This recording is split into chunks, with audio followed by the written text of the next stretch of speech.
მოკლედ რა არ ვეცადეთ, სამი მანქანა ანათებს აქაურობას, თუმცა კაზში კარგად არ გამოდის, რას ვჭრით, რას ვაკეთებთ, როგორ და თქვენამდე ვერ მოგვაქვს ეს ყველაფერი, ამიტომ დაველოდებით გათენებას.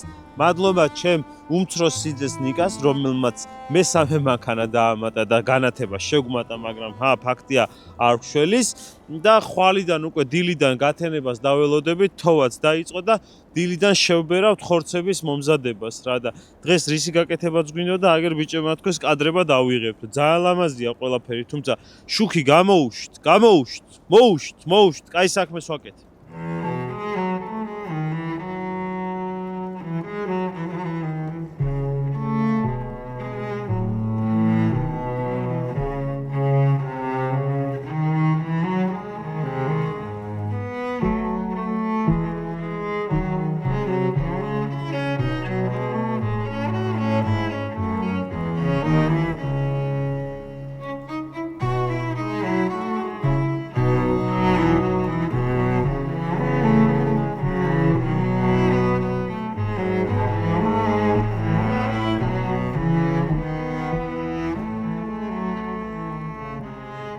გუშინ ბევრი ცდელობის მიუხედავად ხან მანქანები მოვანათეთ, ხან სანთელი ავანთეთ, მოკლედ ვერ გამოგვივიდა გადაღება, იმიტომ შუქი არა, მთელი ღამე არ იყო, თბილად კი გვეძინა, მაგრამ შუქი არ იყო. დღეს ახლა მზის შუქზე გავაგრძელებთ ყველაფრის მომზადებას, ფეჩიც აღარ გამოვიტანეთ გარეთ, იმიტომ რომ სახლში მაგრა ყინავს და გვინდა რომ სახლიც ცოტა გათბეს და გაღუნღულდეს და ეხლა სანამ დროა, სანამ ენერგია გვეყოფა ყველაფერზე ტექნიკაზე, გუშინ გულღვიძლის დამუშავება დავიწყე, მაგრამ ვერ მოვასწარი, შუქი არ გვეყო. სანამ მოდი ხა გულღვიძლის დამუშავებას დავიწყებ. აგერ გუშინ წვრილად დავჭერი, გულღვიძლს როცა ვამუშავებ, წვრილნაჭრებად დავჭრი და გავასუფთავებ ზედმეტი ძარღვებისგან და არასასიამოვნო ბოჭკუებისგან. სხვადასხვა გულღვიძლი ძალიან სასარგებლო რამაა, ძალიან ბევრ ვიტამინს შეიცავს, ვიტამინს მაგალითად და ძალიან სასარგებლოა, მაგრამ ბევრიც არ ვარგა. ასევე გვექნება გულღვიძლი გვაქვს საქონლის, გვაქვს ტიბოუნ სტეიკი საქონლის ასევე და ღორის ანტრიკოტი გვაქვს. ამ ყველაფერს შევწვავთ ცეცხლზე და აი დღეს გვაქვს ხორცეულის დღე რა. თლად წვადის დღე არ მინდა რომ იყოს, მაგრამ ხორცეულის არის. და აი გულღვიძლს გავაკეთე ძალიან გლეხურად და გემრიელად. ხახს დავჭრი, ჩავთუშავ, მერე გულღვიძლს დავამატებ და მწვანილებს, სუნელებს, პომიდორს, მაგ ყველაფერს გიჩვენებთ. ძალიან რეალურად ველურ პირობებში მუშაობთ. ხელები მიცივდება, მაგრამ არ მეტყობა, არ ვიმჩნევ.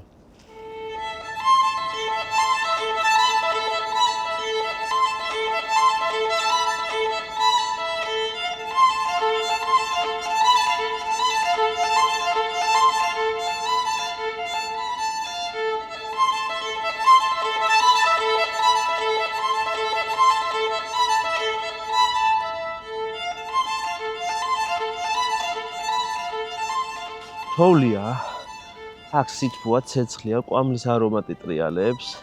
ეხლა აქ ხახვის არომატი, ჩათუშული არომატი და ზემოდან მერე გულღვიძლი.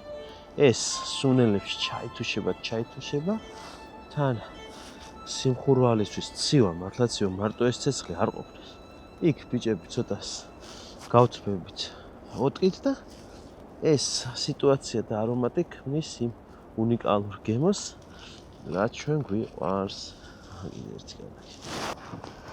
წინდა უკანსიოროს ძალიან დაფას წავიღებ.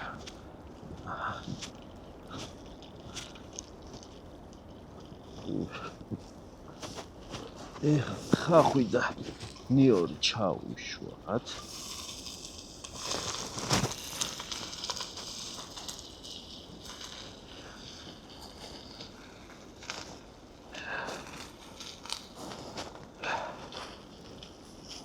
ამას აკთავთ. მოსარევი და ხა.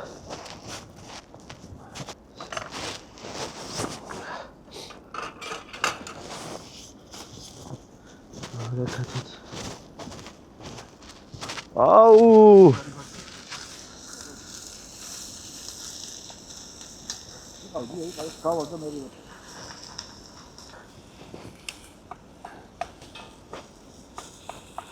კაი, ეხა ამას სუნელებსაც დავამატებ.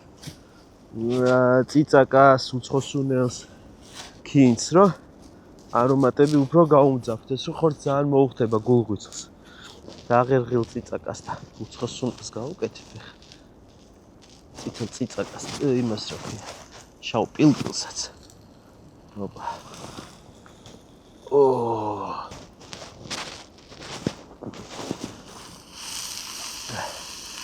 ესეც ცოტა მოიბრაწოს. ჩვენი ხალხი ცოტა ჩალდეს. რომ მე როგორ ხორციც ჩაუშვათ.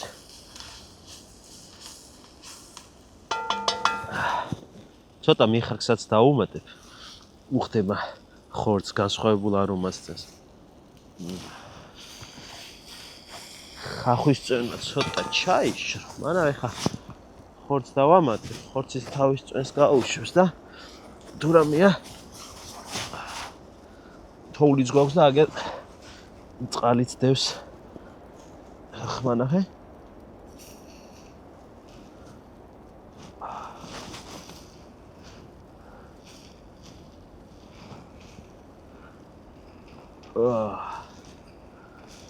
ამას უნდა იცი როგორი საჭმელი გამოვა, პური რომ უნდა ჩააწო და გემრიელად შეჭამა.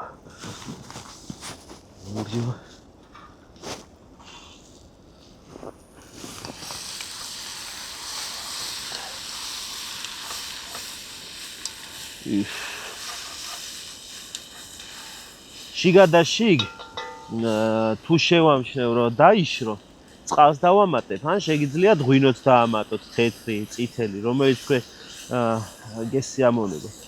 მაგრამ ან ბულიონი, მაგრამ ჯობია უფრო წყალი დაამატოთ, რომ ძაფრის სხვა გემოები არ შემოვიდეს, თუ გულღვიძლის გემო უფრო გირჩევნიათ. ცოტა წყალს დავამატებ.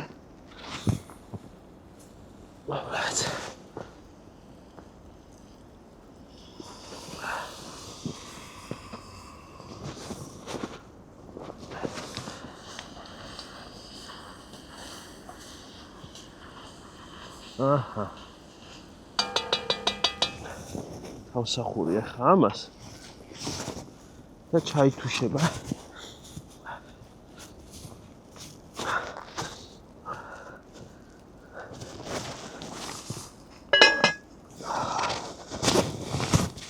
ამას დაკვერცხლისკენ გადმოწე.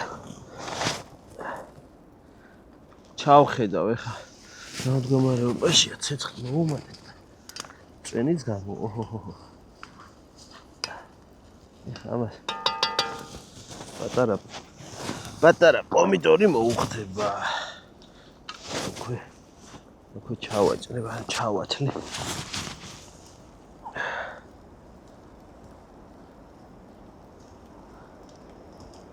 აქ უკვე არა აქვს მნიშვნელობა, აქ ვაკეთებთ არა გაპრანჭულ ან ვინმესთვის ვიზუალით თავის მოსაწონ კერძს, არამედ ვაკეთებთ აი ესეთ გემრიელ, სოფლურ, მამაპაპისეულ პურს რო ჩააწობ აი ესეთ გულღვიძლს. დღეს ხორცის ტური რაღაცა და ხორცის დღე გვაქვს და სასიამოვნოა ეგ ამბავი.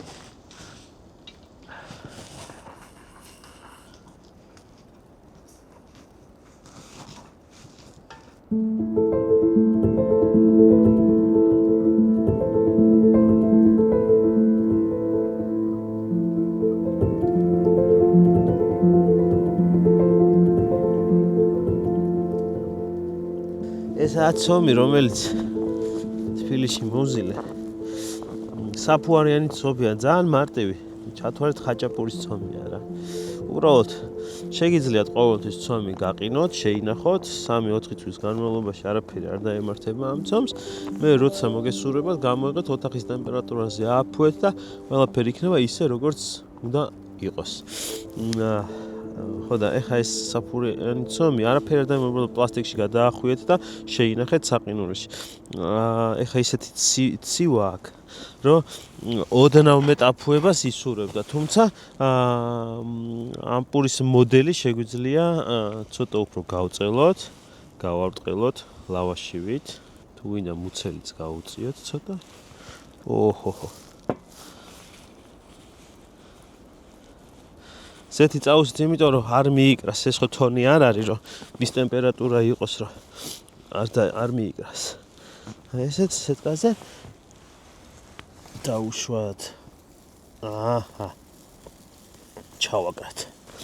ზღვის მსხვილი მარილიც უხდება.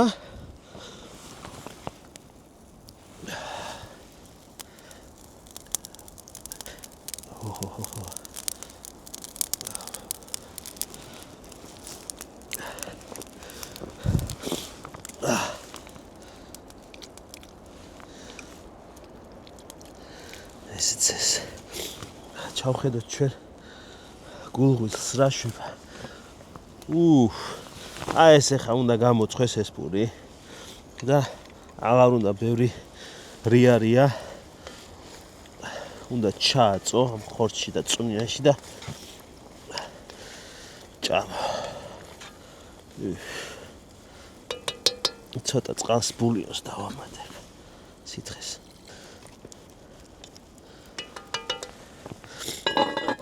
ეხა პურს ცოტა მეტი ყურადღება რო არ დაგვეწვას. სეტკას ცოტა აქეთ გამოვწევ. რომც დაიწვას. იცით რა არის? როდესაც ღია ცეცხლზე აკეთებ, ვერ იტყვი რომ გინდა თუ არა ესე მოვამზადებ და ესე იქნება. პირიქით, ღია ცეცხლის кайფი ზუსტად ეგაა, რომ უნდა დაგეწვას. ზოგი მხარე დაგეწვება, ზოგი მხარე ნაკლებად. ის დამწვრის არომატს წარმოიღებს, ის დამწვარი მხარე არ არსებობს და ნუ დაიწყებთ იდეალურად კერძების მზადების სურვილი. ნუ გექნებათ, რომ ეხა მე ღია ცეცხლზე იდეალურად შევწვავ რაღაცას. შანსი არა. იმიტომ ცეცხლი უნდა დაიმორჩილო, ცეცხლს უნდა მიენდო. თვალ ბოლომდე შეიძლება ვერც დაიმორჩილო და მიშკუაზეც იარო. ასე რომ მაგაზე არ ინერვიულოთ, პირიქით, ცოცხალი პროცესია ეხა ცოცხალი პროცესი ხდება და ამ ყველაფერს უნდა აყვე და ალღო აუღო.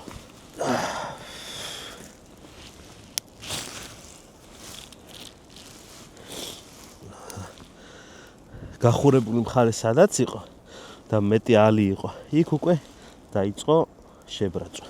მაგრამ ეხა ნაკვერცხალს ისე გადავანაწილებ, რომ თანაბრად მეტნაკლებად თანაბრად შეიწვოს. ეს პური სადა ნახე უკან დაიწვა, მაგრამ ეს დაწვაც ჩვენ საქმეს გვიკეთებს, იმიტომ რომ ეს არის გარსი დამცავი, რომელიც იცავს შიდა ცხობას, ასე ვთქვა და გარსი გაიკეთა. აქ საგანგაშო არაფერი არა. ამას ცოტა ხანი აქ დავდე. მაგრამ აქედან მხრიდან ხედავთ როგორი ლამაზი შეფერილობისაა და როგორი ხმა აქვს. აუ მზეც გამოვიდა დამცვა. ამას გავიხდი მე. შეშნება.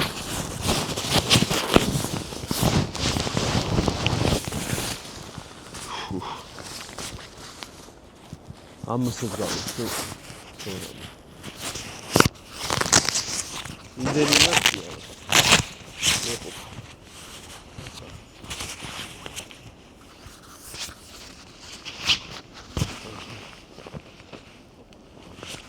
ეხა უი მიკროფონი აქვს. ეხა ნახე რა ხდება. ეხა დავიწყებ ტიბოუნ სტეიკის შეწვას. ეხა ვიგაჩვენებთ მოვიტან ტიბოუნი რომელი არის და რა არის. ეს არის საქონლის სტეიკი. სტეიკად ცნობილი, ასე ვთქვათ. რომელსაც ყოფს ეს ძვალი ორ ნაწილად. უფრო ცხიმიან ნაწილად და ნაკლებად ცხიმიან ნაწილად. რა ადგილია და როგორი ადგილია და რა რომელია, ეს დიდად ინფორმაციას ჩვენ არ მოგცემს. უბრალოდ აქ მთავარია ვიცოდეთ როგორ უნდა შევწვათ. და სტეიკი რა არის? სტეიკის ხორცი რა არის? სტეიკის ხორცი არის ის, რომ პირველ რიგში უნდა დააძველდეს. სტეიკი თუ არ დაძველდა, ხორცის საქონლებს თუ არ დაძველდა, მას ფასი არ აქვს და სტეიკს ნუ დაუძახებთ. მინიმუმ 21 დღე ეძველდება ხოლმე ხოლმე საქონლის სტეიკი და როგორ 0-დან 3 გრადუსამდე სიცივეში მაცივარში რა თქმა უნდა ნაკლები ტემპერატურა არ უნდა იცვლებოდეს გარს იკეთებს საქონლის ნებისმიერი ხორცი, ნაჭერი, რომელსაც მაცივარში მოათავსებ და იწყება ცილების დაშლა, პროტეინების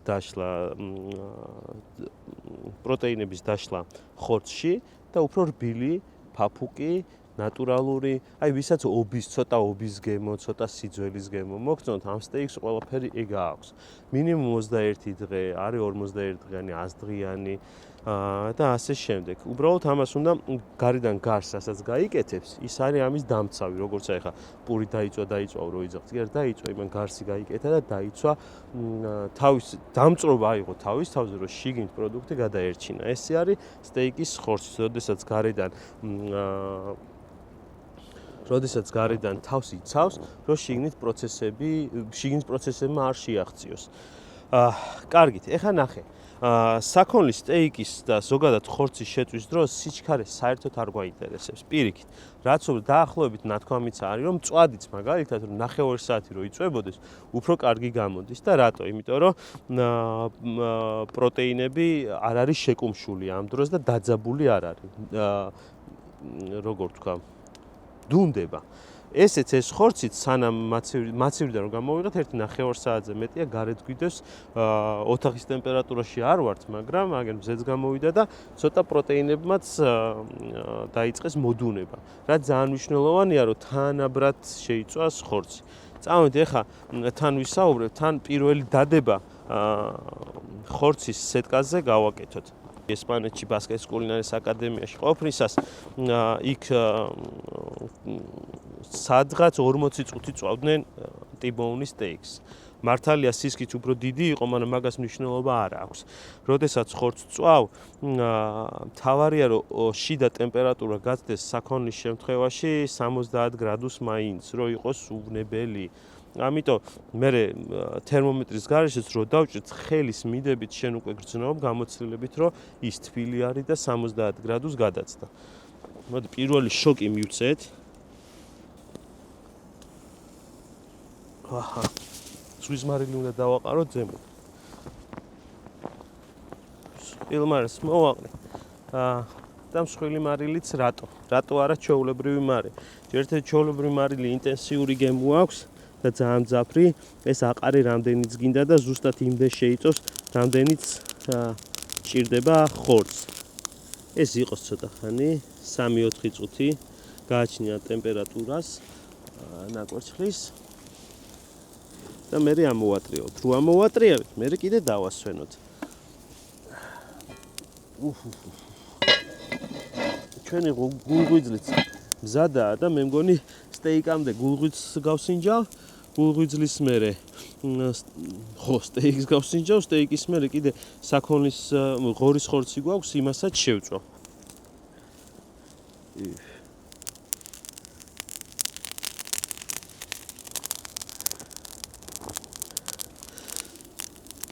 აჰა. როგორ წვნიანი არის, უკვე ცხიმს უშვებს. არის აქ ცეცხლიც ვაკონტროლოთ თანაბრად და ზემოდან კიდე მარილიც მოვაყოლოთ აქედან მხარეს, რომ წვენი თანაბრად გამოვიდეს. აჰა, ეს სტეიკიც ეხა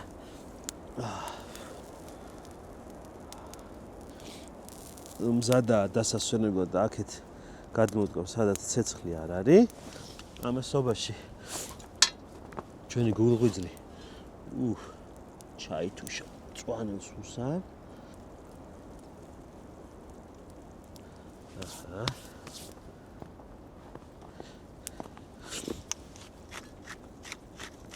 ცოტა პილპილი. შავი. და მარილს დავამატებ. და ეგ არის. აჰა.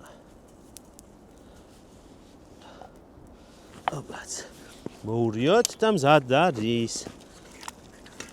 აქ ცოტა ცეცხლი მინელებული იყო და მეტი არც უნდა დაბალ ცეცხლზე ჩაითუშა კარგად. ოპლაც. ასე. ამასაც ესე ავიღე. ვა! არც ესაა ცუდი ვარიანტი. მაგრამ ვეღარ ვდგები. ვიცა.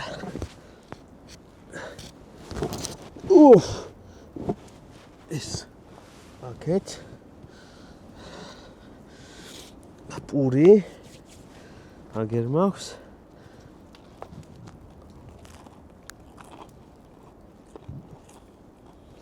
საერთოდ არის დამწვარი რა.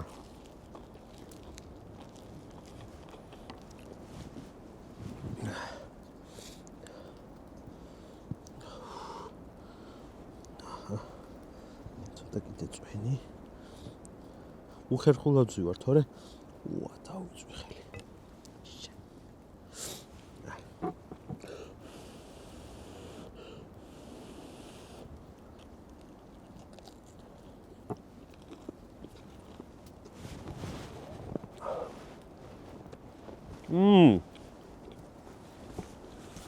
კაია. ძალიან გემნილი, აი ესეთია რა მართლა. თად ესე თოვლმა არ უნდა დაგასვევოს, მაგრამ ჩაჯექი, ცეცხლთან, კვამლის არომატი, თოვლი, სიცივე, მეტნაკლებად სიცივე, კაი გულღვიძლი, პური ცეცხლზე არომატული. აი ხო და აი ყოველ გადაცემაში მინდა გაგრძნობინოთ, რას ვგრძნობ ეხამე, რა არომატს ვგრძნობ ეხამე. ჩვენ სტეპანოს დაიმოთ დაისვენა, აი, ეთყობა როგორც ცვრიანია. აჰა, ეს უფრო დიდი. ეხლა გადავიდა შედარებით მაღალ ცეცხლზე. ამასობაში ნახე პოპლაც. მოვატაროთ ცეცხლზე.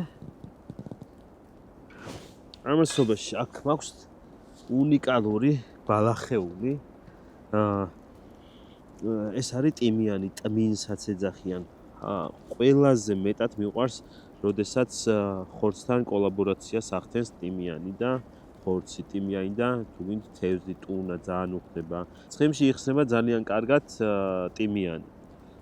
ასე რომ ეხლა დღეს მე მინდა რომ ზემოდან გადმოვატარო ცოტა ეს არომატი აიღოს, მძაფრიც არ იყოს, რომ თავისი ხორცის გემო დარჩეს. ფუჯივით გადაუსვე თავის ცხიმში. ხორცის ცხიმშიც გაიხსნება და აქვე მინდა ვისაც დაუშვათ უფრო ძაფრი ხორცის გემო. დიდად არ გიყვართ, ან დაუშვათ, აი სუქს წვავთ როგორც სტეიქს ისე, სუკის ნაწილს ხშირად ვიყენებთ ხოლმე მაგ შემთხვევაში კარაქს, მწვანილიან კარაქს ვაზავებთ იმ მწვანილით, რომელიც ჩვენ მოგწონს და სიამოვნებს ხორცთან ერთად. აქ მაქვს ოხრახუში დაჭრილი და ეხლა ძალიან მარტივად აქ ცოტა ცეცხლზე შემოვდგამ და კარაქთან ერთად ძალიან მარტივია მოკლედ, კარაქი ლღვება, მასაში იზილება, ასე ვთქვათ. და მე როგორც კი გაცივდება, შეგიძლია ნებისმიერი სახით მოათავსო მაგალითად ხორცზე, ან მაგალითად სხვა რამეში შეგიძლია გამოიყენო. შეიძლება რამეს წვავდე და უბრალოდ ოხრახუშიანი, უბრალოდ ნიახურიანი კარაქი გქონდეს, უკვე არომატიზირებული. ესეც აქ იხსნება. რაღაცა ნაჭერს მე ამას დავადე. მე დიდად არ მომწონს, როდესაც ხორცის გარდა კიდე სტეიქში რამე გემო შემოდის, თუმცა დავჭრი და ცოტას ამასაც წაუსვე, ცოტა ტიმიანი, ცოტა უბრალო ხორცი. ამასობაში კიდე სანამ ნელა ასად არ გვეჩქარება და გითხარით, რომ საქონლის სტეიკი ტიბოული, ხო? ნელა უნდა შეიწვას, აქვე გვაქვს ღორის ანტრეკოტი. ამასაც ცეცხლზე დავაგდებ. და სანამ მე ამას გავსინჯავ და კარაქი გამზადდება ხორცით ძალიან მარტივად ჩათვალოთ ეხლა რომ წვავთ სტეიკის სახით. თუმცა აქაც ძალიან მნიშვნელოვანია შემდეგ გადაცემებში აუცილებლად წვაც შევწოვთ და ვისაუბროთ წვადი როგორ უნდა შეიწვას. იმიტომ რომ ვერ იქნება რახან ღორის ხორცია და რახან ცეცხლზე მზადდება, ეგ იმას არ ნიშნავს, რომ ის მწვადი არის, ან განსხვავებული ვიზუალის მწვადია. მწვადი არის შამპურზე, მწვადი არის შესაბამისი ნაჭრის და ვერ შეიძლება გაიგივდეს ნებისმიერ ღორის ხორცთან, რომელიც ცეცხლზე იწვება. ეხლა საქონლის ჩვენ ტიბოს ამოვატრიალებ ამ ტიმიანთან ერთად. აი ამ კუნთით ზომავდით, როდესაც მე პირადად მე მასწავლეს, როდესაც დამწყემზარეული ვიყავი, ამ კუნთის მეშვეობით სავარჯიშო კუნთი არის ეს, როგორ უნდა გაზომო, რა დონეზეა შემწვარი ხორცი. როდესაც აი ამ თითებს შევაერთეთ, ეს კუნთი არის რბილი, რაც იმას ნიშნავს, რომ ეს არის რია, აი ხელით რო დააჭიროთ, არის რბილი, ესე იგი არ არის პროტეინები დაჭიმული. შემდეგ მოდის მედიუმი, უკვე გამაგრდა, ნახეთ ეს კუნთი გამაგრდა, თქვენ სახშიც ცადეთ. მედიუმ ველი, უკვე უფრო გამაგრდა, აი ხელსაც რო ვაჭერთ, წინააღობა დიდია და აი ეს არის ველდანი. ველდანი მსოფლიოში არავინ არ ცნობს, ძალიან ცოტა ალბათ მსოფლიოს 5 ნაწილი ცნობს, ან 10 და ის 10-ვე ქართველები ვართ, რომ სტეიკი უნდა იყოს, შეიძლება იყოს ველდანი. აი ნახე აქ ორი განსხვავებული ტიბონზე ვისაუბრე, ორი განსხვავებული ხორცი არის, რომელსაც ყოფს ეს ძვალი. ერთი უფრო რბილი, მეორე უფრო მყარი. ამ შემთხვევაში ჩვენ გვექნება ორი განსხვავებული წვა. და მაგასაც შევადარეთ. აი, რო გავტესტოთ, ეს არის სადაც მედიუმი არის, ეს მედიუმ რია. და ამას კიდე ნელ-ნელა გავაგრძელოთ, არსად არ გვეჩქარება, აქ კარაქიც უყვება. აჰა. და ჩვენ ძირითადი აქცენტი ახლა გადადის ღორის ხორცზე, რომელსაც მე მარილს მოვაყრე, პილპილს მოვაყრე და გლეხურად გემრიელად შევწვევთ. აბა ხორი რა შევა ღორის ხორცზე.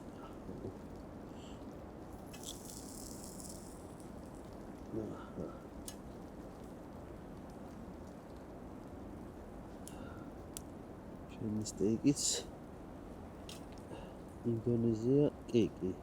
ინდონეზია მე რომ მიყვარს. სადაც მედიუმ ველი არის. ასევე გაითვალისწინეთ, რომ როდესაც სტეიკს შეწვავთ, მე ცოტა ხანი კიდე უნდა დაასვენოთ. არ გვეჩქარება არსად. და თუ დააკვირდებით, საჭველი, რომელიც ისვენებს, ყოველთვის გამოდის გემრიელი.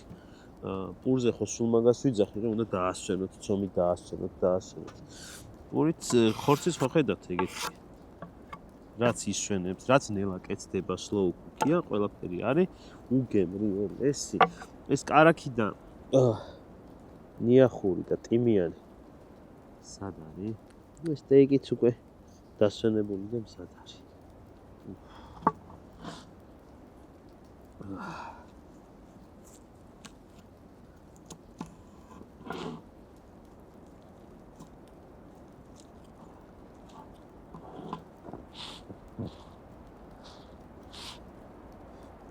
წელო თავი.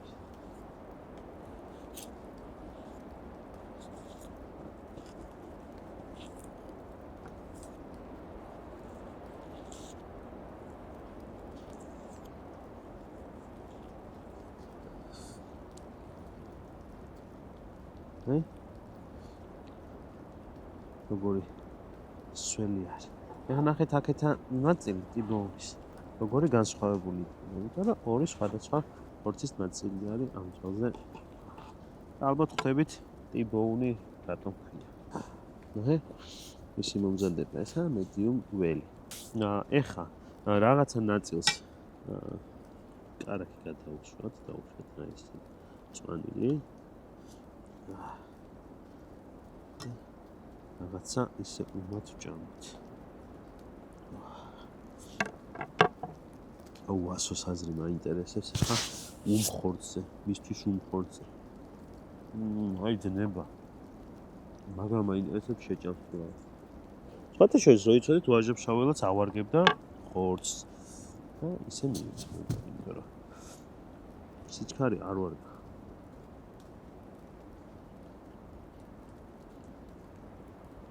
ეხლა რო აქვს ეს არის ნაზირფილი. ძაფრი გემუებით წვნიანი რაც მთავარია ხორცი, რომელიც იმ პროტეინებსაც შეიცავს, რაც ჩვენ გვჭირდება. მოდი აბა ერთ წამი გასმიჩი. ხორცი, საქონლი, გავსინჯე კაცო მაგარ იღები მოდი. ეს პილპილი მომეცი. ცოტა მაგას მოგიწევ. წარი.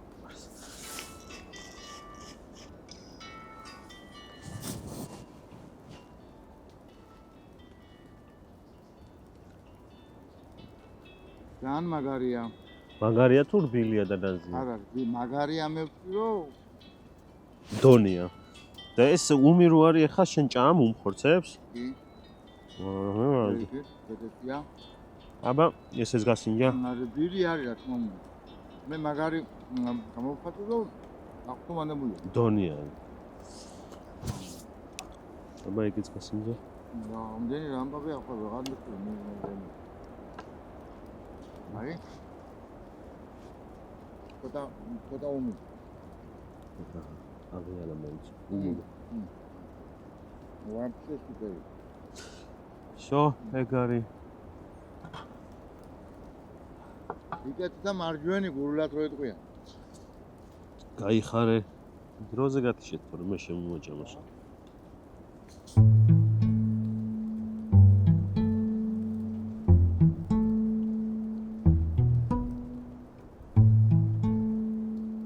ეს ზუსტად ის კარამელი ძირება და აზეც სულ ვიძახი. აი ეს ამფერს რომ მიიღოთ, ესე იგი იდეალურადაა ყველაფერი რა. ყველა პრობლემა გავიწდება. თუ ოდესმე რამე გაგაჩნია, აი ესე.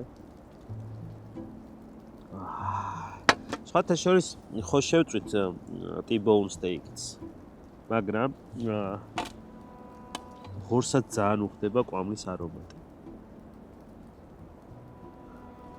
მაინც მწვადთან მიდიხარ, გინდა არ გინდა, მაგრამ ეს მწვადი არა.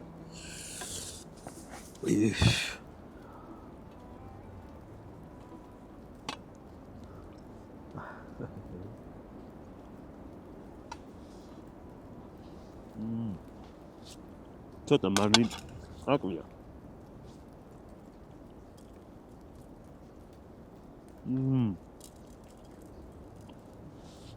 და რატოა მნიშვნელოვანი რომ ღორის ხორციც იწვევდეს მელა. აი როგორც თუ მწვადიც 9 საათი მაინც უნდა იწვებოდეს. აი ეს ცხიმი გარდაიქმნება მარმელადად ესე თქვა და ისეთი ნაზი და არომატულია.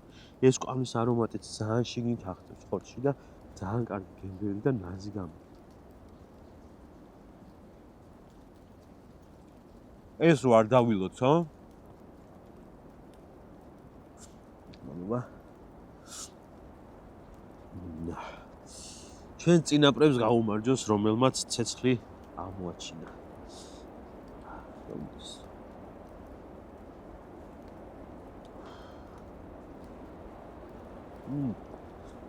რაღაცა მომენტში ეხლა ვფიქრობ, ჩემი სიტყვები უკან ხوار წავიღო და საქონლის სტეიქს ეს ხო არ მირჩევნია. და ტიმიანიც როგორ მოვუხდა ცოტა ამასაც უკან.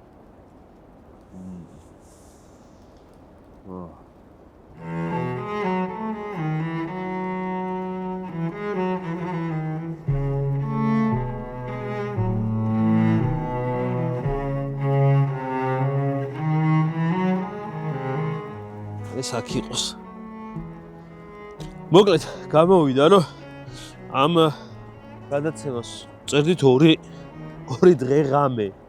სწორი არის დღე ღამე, იმიტომ ღამე დავიწყეთ მანქანების ნათელში, მაგრამ მანქანების ნათელმა არ გვიშველა და დღეს ღვთისგანბოძებულმა ნათელმა გვიშველა და მაგით ჩავწერეთ დღევანდელი გადაცემა.